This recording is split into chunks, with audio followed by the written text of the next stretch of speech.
যে দুটি শক্তিশালী দল একে অপরকে মোকাবেলা করবে।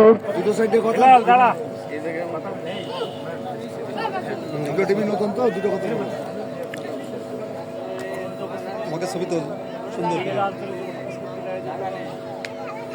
টুর্নামেন্টে আজকে যে দুটি দল আরেকটা হচ্ছে খেল গেছে প্রতি বছর আমরা খেলা খেলার চেষ্টা করছি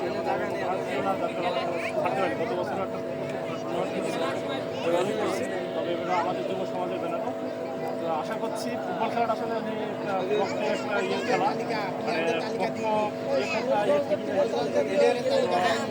ভুল ত্রুটি হতে পারে, এটা স্বাভাবিক। তবে সেইটাকে ওভারকাম করে আমরা খেলাটা আমাদের সুফিয়ান ওয়ালাইকুম আসসালাম ভাই একটু দেখেন। হ্যাঁ ভাই